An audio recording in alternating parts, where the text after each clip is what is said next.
அருமை தமிழர்களே, சிவக்குமாரின் அன்பான வணக்கங்கள். நம்ம அப்பார்ட்மெண்ட்டில் இருக்கிற ஒரு குட்டி பையன் என்கிட்ட வந்து, அங்கிள் நான் ஒரு கேள்வி கேட்கட்டுமா, பதில் சொல்லுவீங்களா அப்படின்னா. சொல்கிறா கண்ணா அப்படின்னா. அவன் கேட்டால் 5 நாய் சினிமா பார்க்க போச்சு அங்கிள், அதில் ஒரு நாய் மட்டும் படம் பார்க்குறப்போ ஓன்னு கத்திக்கிட்டே இருந்தது, ஏன் அப்படின்னா.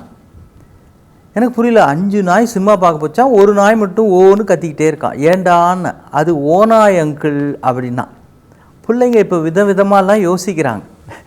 இதை கேட்டப்போ எனக்கு ஒரு அருமையான கதை நினைவுக்கு வந்தது.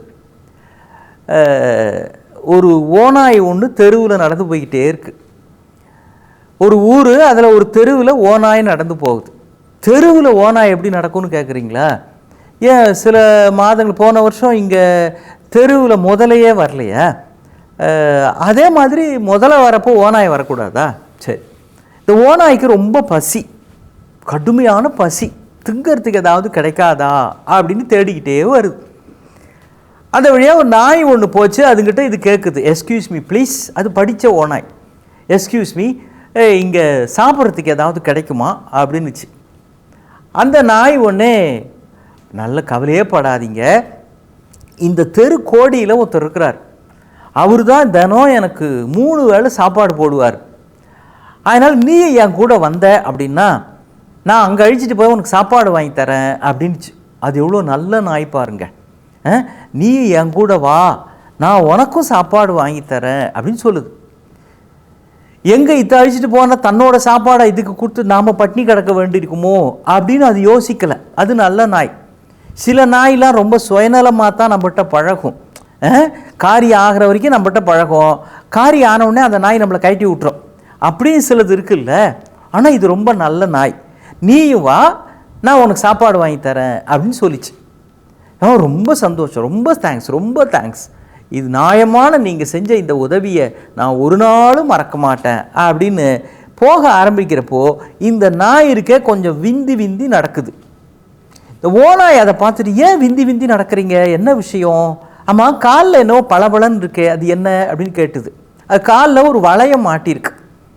அதனுடைய 4 கால்லையும் சின்ன சின்னதாக வளையம் மாட்டியிருக்கு. இது என்னது, எதுக்கு இது அப்படின்னு அந்த நாய் சொல்லிச்சு. அது ஒன்றும் இல்லை, எனக்கு அவர் சாப்பாடு போடுறாரு இல்லையா, அதனால் நான் அவரை விட்டு எங்கேயும் போயிடக்கூடாது, நான் இந்த தெருவிலே தான் இருக்கணும், வேகமாலாம் இது இருந்தால் ஓட முடியாது, அதனால் நான் இங்கேயே இருக்கணுன்றதுக்காக, அவர் வீட்டுக்கே நான் காவலாக இந்த தெருவில் இருக்கணுன்றதுக்காக அவர் தான் இந்த வளையத்தை எனக்கு மாட்டி விட்டுருக்கிறார் அப்படின்னுச்சு. இப்போ அந்த ஓநாய் ஒரு பதில் சொல்லுது, நான் சாப்பிட வரல அப்படின்னுச்சு. ஏன் என்னன்னு இது சொல்லுது, பட்னி கிடந்தாலும் பரவாயில்ல, நான் சாப்பிடணுன்றதுக்காக என்னோட சுதந்திரத்தை உன்ன மாதிரி நான் அடகு வைக்கிறதுக்கு விரும்பலை அப்படின்னு அந்த ஓநாய் பதில் சொல்லுது. அப்பா, எவனோ வந்து சாப்பாடு போடுறான் அப்படின்றதுக்காக ஒரு நாய்னா 4 இடத்துக்கு போனோம் வரணும், அதுவும் ஓநாய்னா எப்படி இருக்கணும், இவன் சாப்பாடு போடுறதுக்காக இவனுக்கே அடிமையாக காலில் ஒரு வளையத்தை மாட்டிட்டு உட்காந்துருக்க முடியுமா? சில சின்ன சின்ன விஷயங்கள் தருகின்ற சுகங்களுக்காக நம்முடைய சுதந்திரம் என்கிற ஆனந்தத்தை இழப்பதை போல அறியாமை வேற என்ன இருக்கிறது? அந்த ஓநாய் நமக்கு ஒரு பாடம் கற்றுத்தருது. சார், எவ்வளவோ பேர் அற்ப சுகங்களுக்காக, சின்ன சின்ன சந்தோஷங்களுக்காக பெரிய பெரிய ஆனந்தத்தை எல்லாம் அடகு வைத்து விடுகிறார்கள். இப்போ பாருங்கள், புகைப்பிடிப்பது அந்த நேரத்தில் ஏதோ மனசு ரிலாக்ஸ் ஆகிற மாதிரி நினைக்குது அப்படின்னு சொல்கிறாங்க. மது அருந்துவது அவங்களுக்கு ஏதோ ரொம்ப ரிலாக்ஸ்டாக இருக்கிற மாதிரி, ஒரு ஃபீல் குட் நினைப்பு வரா மாதிரி அவங்க நினைக்கிறாங்க. ஆனால் இது அவர்கள் ஆரோக்கியத்தையே கெடுத்து விடுகிறது. ரிலாக்ஸ்டாக இருக்கலான்னு பார்த்து மது அருந்த ஆரம்பித்தேன், இப்போது எப்பொழுதும் டென்ஷனாக இருக்கிறேன்.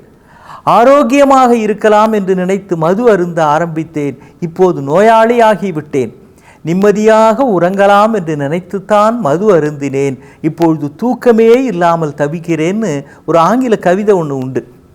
இந்த பழக்கம் அப்படிதான். சின்ன விஷயங்களுக்காக ஒரு சின்ன கிளுகிழுப்பு, ஒரு மகிழ்ச்சி, ஒரு ரிலாக்ஸ்டு ஃபீலிங் தருதுன்றதுக்காக நிரந்தரமாக நம்முடைய ஆனந்தத்தை இழப்பதை போல அறியாமை என்ன இருக்கிறது? இதெல்லாம் சின்ன சின்னதாக காலில் வந்து மாற்ற வளையம் மாதிரி, நம்மளே போய் ஒரு சிறையில் மாட்டிக்கிற மாதிரி.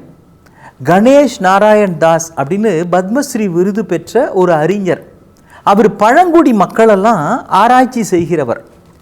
அந்த மக்களை ஆராய்ச்சி செய்வது மட்டுமில்லை, அவங்க பேசுகிற மொழி, அவங்களுடைய மரபு, அவங்க பண்பாடு, இது எல்லாத்தையும் தொகுத்து ஒரு ஆய்வு கட்டுரையாக வெளியிடுவது, அவ்வப்பொழுது அவர்களை பற்றி ஆராய்ச்சி கட்டுரைகள் எழுதுவது, இது அவருடைய வாழ்க்கை முறை, அவருடைய துறை. அவருக்கு பத்மஸ்ரீ விருது கூட சில ஆண்டுகளுக்கு முன்னால் கொடுத்துருக்குறாங்க. அந்த பழங்குடி மக்களினுடைய அந்த மரபுகளை, பண்பாடுகளை பற்றியெல்லாம் பதிவுகளாக உருவாக்குகிறார் அப்படின்றதுக்காக, அந்த துறையில் அவர் செய்த சாதனைக்காக அந்த விருது வழங்கப்படுகிறார். அவர் குஜராத்தில் ஒரு மலைப்பகுதிக்கு போகிறார். அப்போ கையில் சில பத்திரிகைகள்லாம் எடுத்துக்கிட்டு போகிறார். அது என்ன பத்திரிக்கைன்னா, அவர் நடத்துகிற பத்திரிகை, அது நம்முடைய வெகுஜன மக்கள்லாம் படிக்கிற இந்த தமிழ் பத்திரிக்கை, ஆங்கில பத்திரிக்கை அந்த மாதிரி இல்லை. பழங்குடி மக்கள் பேசுகிற அந்த மொழியில் வருகிற எழுத்துக்களோடு இருக்கிற செய்தி.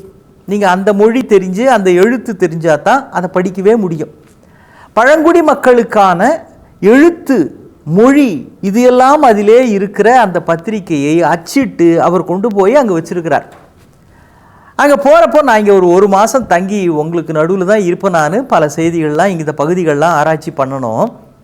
இதில் ஒரு பத்திரிகையினுடைய விலை 10 ரூபா. இந்த பத்திரிகை வேணுன்றவங்க இதை எடுத்துக்கிட்டு அந்த பெட்டியில் ஒரு 10 ரூபா போட்டுக்கிட்டு ஒரு பத்திரிகை எடுத்துங்க அப்படிங்கிறார்.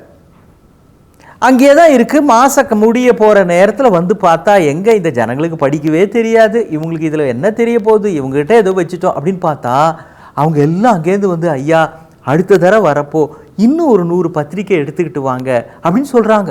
அவங்க ஒவ்வொருத்தர் கையிலையும் ஒரு பத்திரிக்கை இருக்கிறது, ஒரு செய்தித்தாள் இருக்கிறது. அந்த பெட்டிக்குள்ளே எட்டி பார்த்தா கசங்கி போன 5 ரூபா 2 ரூபா சில நாணயங்கள் இப்படி தான் இருக்குது. அவங்களுக்கு படிக்க தெரியாது. அவங்க பகல் நேரங்களில் சமவெளிக்கு வந்து அங்கே இருக்கிற கூலி வேலை, அப்புறம் வயல்களில் நாற்று நடுவது, இந்த மாதிரி விவசாய வேலைகள்லாம் செஞ்சுட்டு திரும்ப மேலே மலை மேலே வந்துடுறாங்க. அவங்களுக்கு படிக்க தெரியாது. ஆனால் ஒவ்வொருத்தர் கையிலையும் அந்த பத்திரிகை தாளை கையிலே வைத்திருக்கிறார்கள். அவர் ஆச்சரியமாக கேட்டார், உங்களுக்கு தான் படிக்க தெரியாதே, இது எதுக்கு வாங்கியிருக்கிறீங்க? நீங்கள் வச்சு வாங்கினது ரொம்ப மகிழ்ச்சி, அதுக்காகத்தான் நான் போட்டு எடுத்துகிட்டே வந்தேன். ஆனால் எதுக்காக இன்னும் கேட்குறீங்க, வேணும்னு கேட்குறீங்க அப்படின்னு அவங்க சொன்னாங்க. ஐயா, எங்களுக்கு இதை படிக்க தெரியாது, ஆனால் இதில் எங்களுடைய மரபு இருக்கிறது, எங்கள் மொழி இருக்கிறது, எங்கள் எழுத்து இருக்கிறது, எங்கள் முன்னோர்களை பற்றின செய்திகள் இருக்குது, இதை பற்றியும் யாரோ சில பேர் அக்கறை காட்டுகிறார்கள் அப்படின்றதே எங்களுக்கு ரொம்ப மகிழ்ச்சியாக இருக்குங்கய்யா. நாங்கள் படிப்பது இல்லை, ஆனால் எங்களை படிக்க வைத்திருக்கிறீர்களே, எங்களை பற்றி இந்த உலகம் படிக்கும்படி செய்திருக்கிறீர்களே, அதுக்கு உங்களுக்கு நாங்கள் காட்டுகிற நன்றி கடன் இது அப்படின்னு சொன்னாங்களா. நம்முடைய மரபு, நம்முடைய முன்னோர்கள், நம்முடைய பாரம்பரியம், இது எல்லாம் ஆனந்தமான விஷயம்.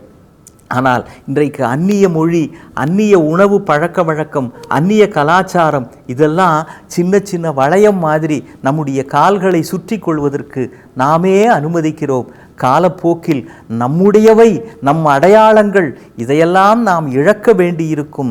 எச்சரிக்கையாக இருந்தால்தான் இந்த சின்ன சின்ன வளையங்கள் நம்மை கட்டி போடாதபடி நாமே காப்பாற்றி கொள்ள முடியும்.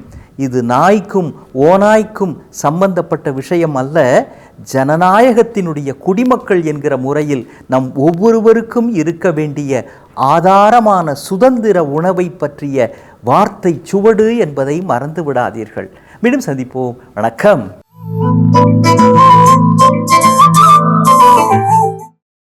இன்னும் பல வீடியோக்களை காண சன் லைஃப் சேனலை சப்ஸ்கிரைப் பண்ணுங்க.